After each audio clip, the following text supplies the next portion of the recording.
You know how these things work, Annika. The executives want someone who can sell the vision, not just someone who wrote the code. Ryan's voice was calm, almost soothing, as if he was doing me a favor by explaining why my hard work wasn't mine to showcase. I sat frozen in the conference room chair, my pulse pounding in my ears. "But it's my project," I managed to say, my voice barely above a whisper. "I've been working on it for months." Ryan smiled, that infuriating, patronizing smile he always gave when he thought he was being magnanimous. "And I'll make sure the team gets full credit. You've done amazing work, Annika. But let me handle the presentation. It's what I do best." My name is Annika Sharma. I'm 31 years old, and I've been a software engineer at Advantech Solutions for 8 years. I'm good at my job. At least, that's what my performance reviews and the constant stream of problems sent my way suggest. But if you ask the higher-ups at the company, they'd probably struggle to even recognize me. You see, I'm not the loudest person in the room. I hate interrupting people, and I rarely fight for attention. My parents always taught me that humility and hard work would eventually be recognized. My dad loved to say, "Don't shout your success from the rooftops. Let others sing your praises for you."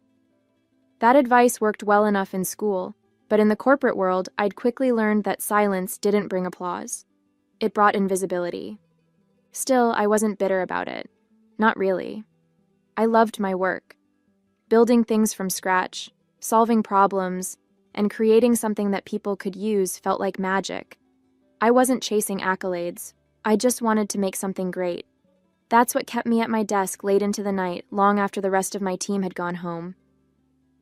I didn't mind skipping a few Friday dinners or sacrificing sleep for a project I believed in. And this project? I'd believed in it with everything I had. 3 months ago, our company announced plans to overhaul its client interface system. It was a massive undertaking, something that could redefine how Advantech worked with its partners. The CTO, David Chen, had called it a moonshot project, and everyone wanted a piece of it. Ryan, as our team leader, held a meeting to brainstorm ideas. I'd been sitting at my desk during my lunch breaks, sketching ideas and researching trends for weeks by then. When it was my turn to present, I stood up nervously, clutching my laptop. My idea was simple but ambitious. A cutting-edge application that integrated artificial intelligence to make client interactions seamless and personalized. As I spoke, I felt the room grow quiet, people leaning in slightly to see my mock-ups. Even Ryan, who usually scrolled on his phone during team meetings, was paying attention. "This is interesting," he said finally, nodding slowly. "Very interesting." For Ryan, that was practically a standing ovation. He assigned me to lead the development immediately, and for the first time in years, I felt like my work might actually make a difference. The next few months were a blur of late nights, endless coffee, and endless lines of code. I poured everything into the application, designing, debugging, and testing every feature until it was flawless. My desk became a battlefield of sticky notes and empty snack wrappers. But I didn't mind. It felt like my moment. Ryan checked in occasionally, usually with vague questions like, "How's it coming along?" or, "Do you need anything from me?" At the time, I thought he was just giving me space to work. I didn't realize he was keeping his distance to protect himself when the time came to take credit. By the time the project was finished, I'd created something I was truly proud of.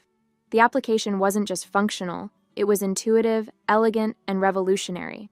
I even embedded a subtle signature in the code, a string of unique markers that only I could identify. It was my way of leaving a personal stamp on something I'd built from the ground up. 2 weeks before the internal demo, Ryan called an impromptu meeting.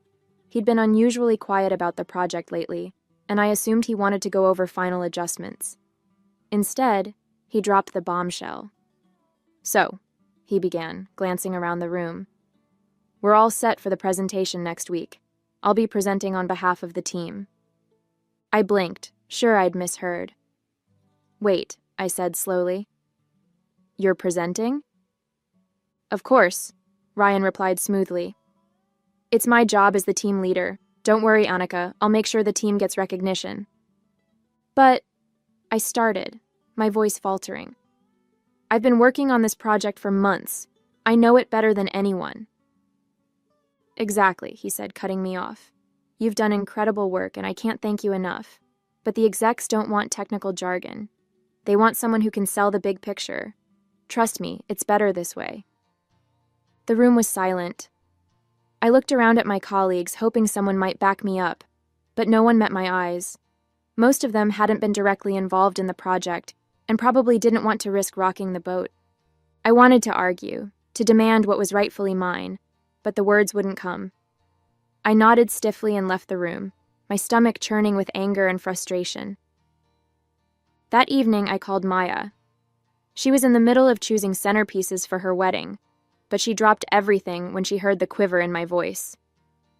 What happened? She asked sharply. I told her about the meeting, my words spilling out in a rush of anger and disbelief. He's stealing it, Maya. All of it. He's going to stand up there and take the credit for everything I've done. That slimy bastard, she muttered. You can't let him get away with this. What can I do? I asked, my voice cracking. He's the team leader.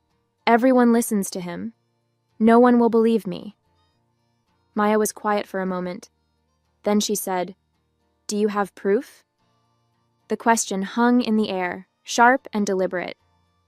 Slowly, a plan began to form in my mind. Ryan's internal presentation was the first of many humiliations. As I sat in the corner of the packed conference room, arms crossed tightly over my chest, I watched him dazzle the department heads.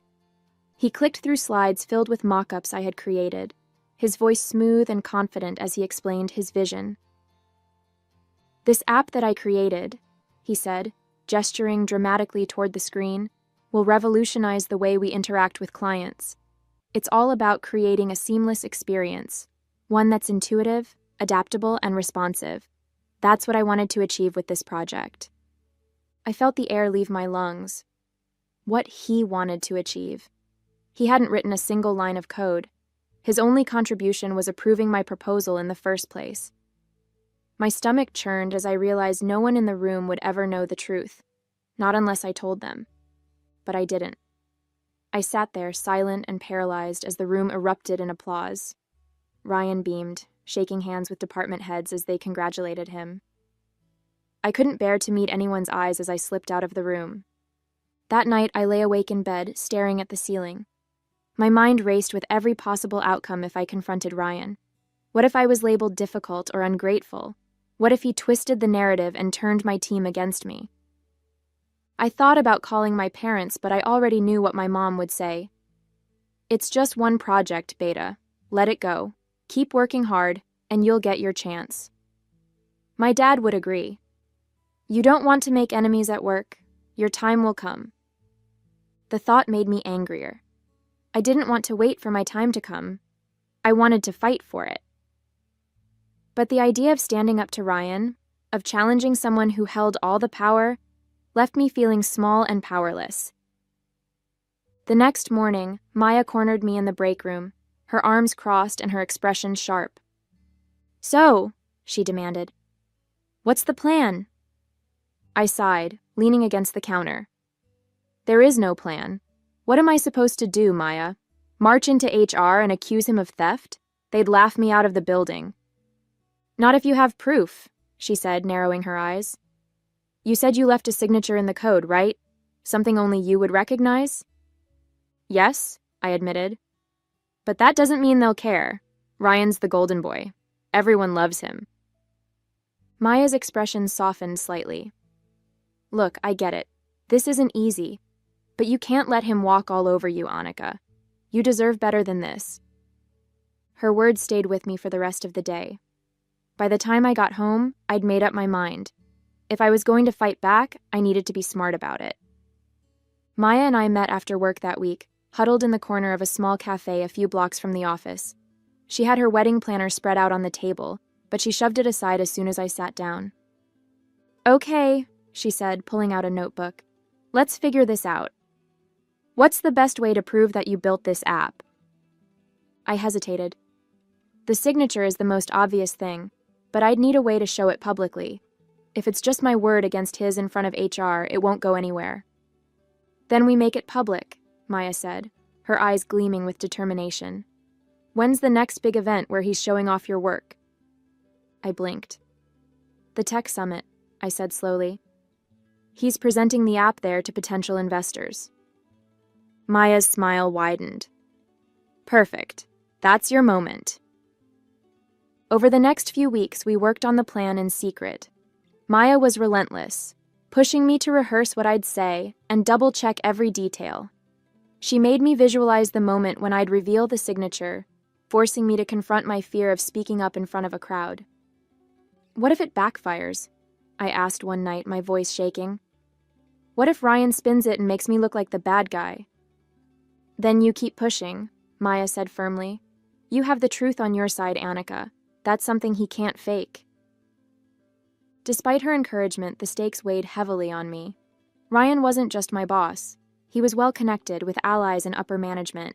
If I failed, it wouldn't just hurt my career.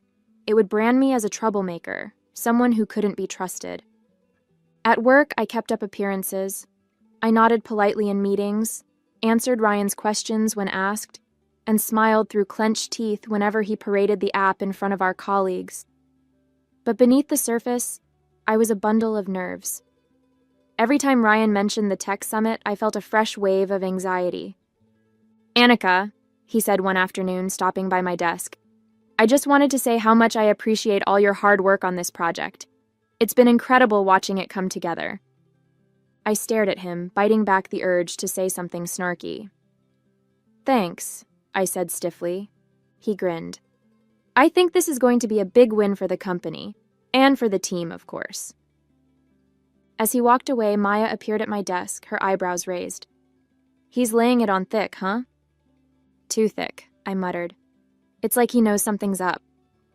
Well, let him sweat, Maya said with a shrug. He deserves it. The night before the summit, I couldn't sleep. I spent hours going over the plan, rehearsing what I'd say, and triple-checking the code. My laptop sat open on the desk, the signature glowing on the screen like a lifeline.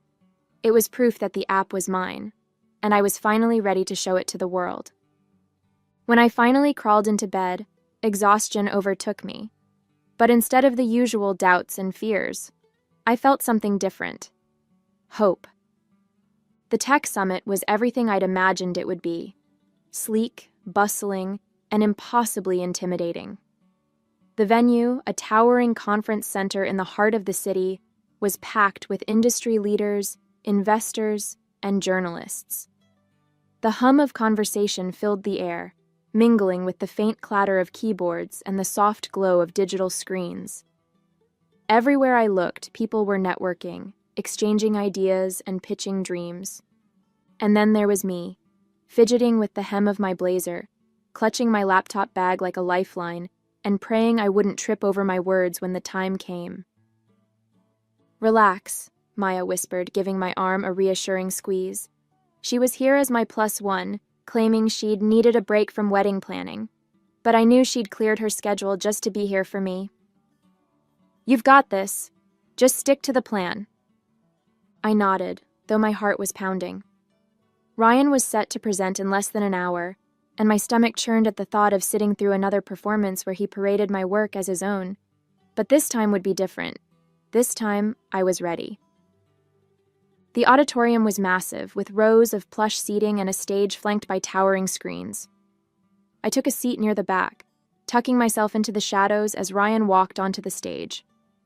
He was dressed sharply, his movements confident and assured as he approached the podium. Good afternoon, everyone, he began, his voice smooth and commanding. I'm thrilled to be here today to present something truly groundbreaking. Over the past few months, I have been hard at work developing an application that will redefine how our company interacts with clients.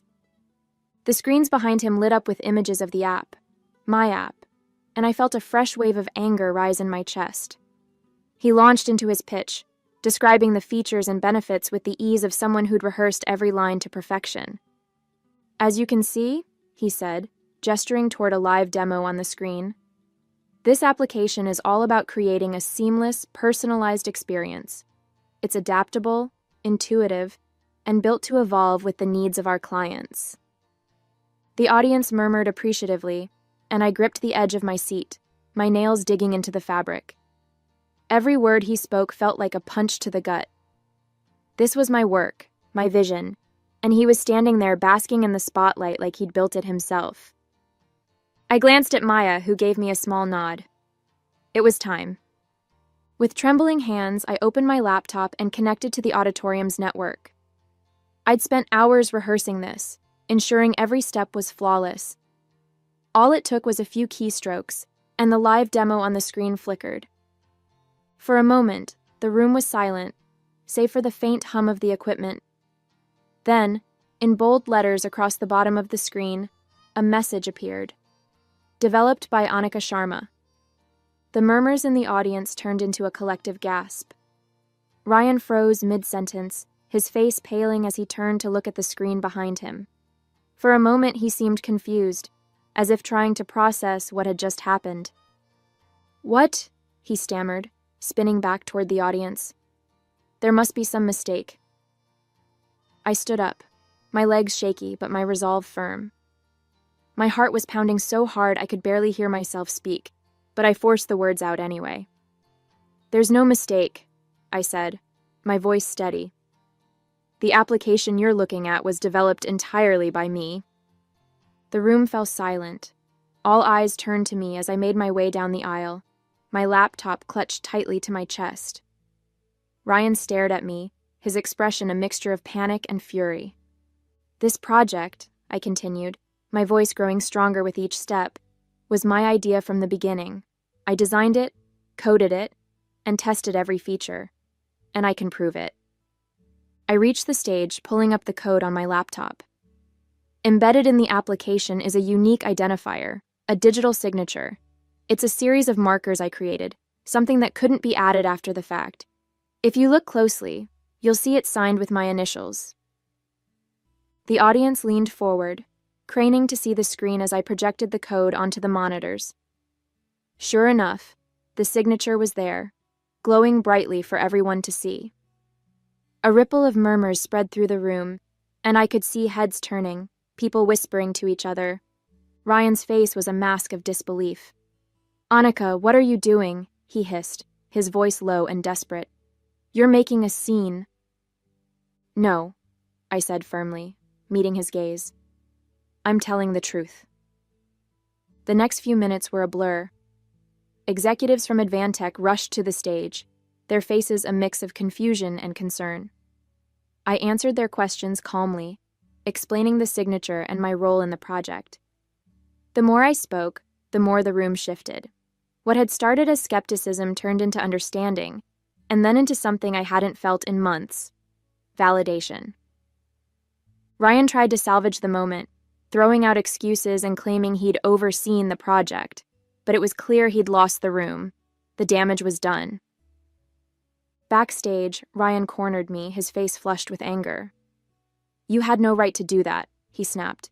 "Do you have any idea how unprofessional you just looked?" I crossed my arms, meeting his glare with steady eyes. "Unprofessional?" I repeated. "You stole my work, Ryan. I had every right to set the record straight." He opened his mouth to respond, but before he could, David Chen appeared, his expression grim. "Ryan," he said, his voice cold, "we need to talk. Now." As David led Ryan away, I felt the tension in my chest begin to ease. Maya appeared at my side, her face lit up with pride. "You were amazing," she said, pulling me into a tight hug. "That was the best thing I've ever seen." For the first time in months, I felt like I could breathe again. I'd done it. I'd reclaimed my work, my voice, and my dignity. The tech summit concluded in chaos. Ryan disappeared shortly after his backstage meeting with David Chen, leaving a flurry of unanswered questions and speculative whispers in his wake. For the rest of the day, colleagues and attendees stopped me in the hallways, their expressions ranging from surprised to genuinely impressed. "Annika, that was bold," one coworker said cautiously. "I didn't know you had it in you." "I always knew you were talented," another chimed in. "But wow, that took guts." I nodded politely, unsure how to respond. The validation was gratifying, but it didn't erase the months of frustration and self-doubt. If anything, it made me wonder why it had taken such a public display for people to finally see my worth. By the next morning, Ryan's desk was empty. Word spread quickly that he'd been placed on administrative leave pending a full investigation. I couldn't bring myself to feel sorry for him. If anything, I felt relieved. Relieved that the weight of his shadow was finally gone. David called me into his office that afternoon. He looked tired, as though the events of the summit had aged him overnight. "Annika," he began, gesturing for me to sit. "First, I owe you an apology. We should have caught this sooner." I blinked, surprised.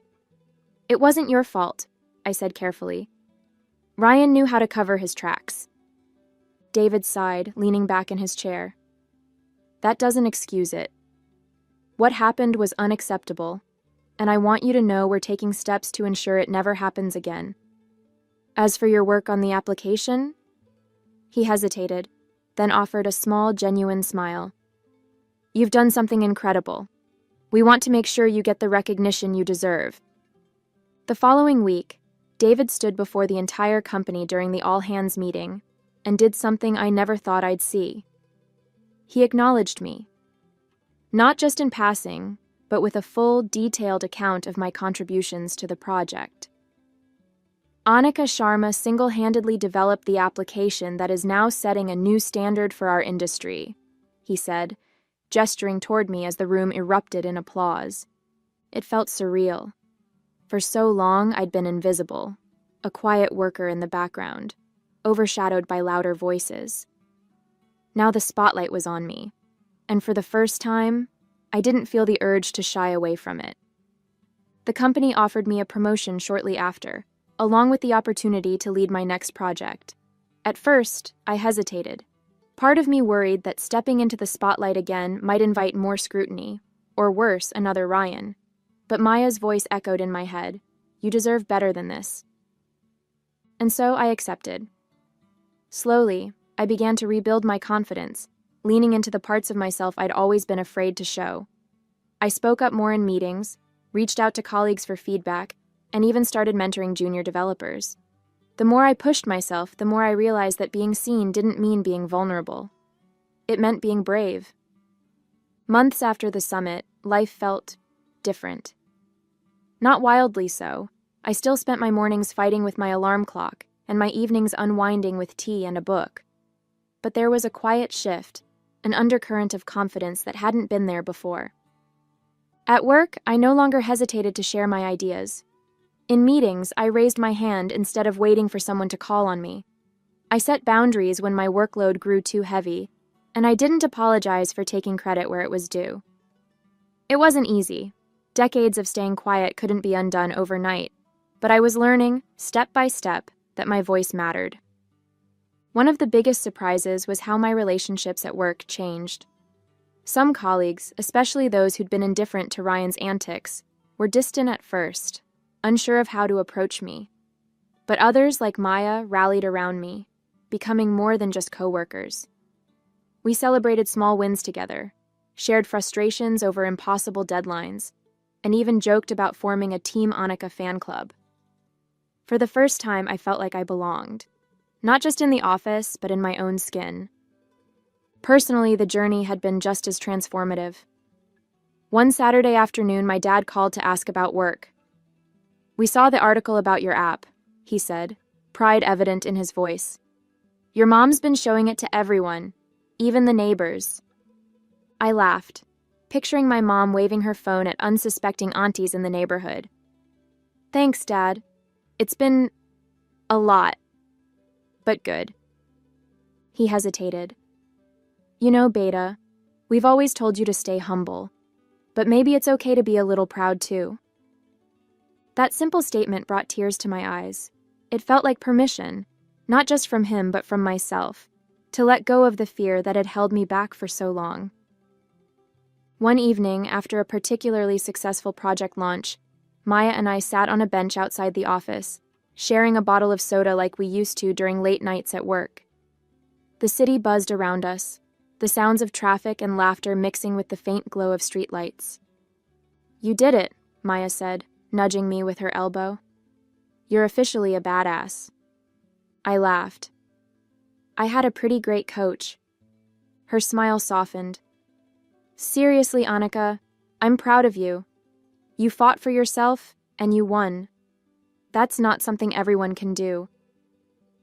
I looked at her, my best friend, the person who had believed in me even when I couldn't. Thanks, Maya, for everything. As I walked home that night, I thought about how far I'd come. The girl who had once been too afraid to speak up was gone, replaced by someone stronger, braver, and more willing to take risks. The road ahead wasn't perfect. I knew there would be more challenges, more moments of doubt, but I felt ready for them. I wasn't just surviving anymore, I was thriving, and it felt like only the beginning.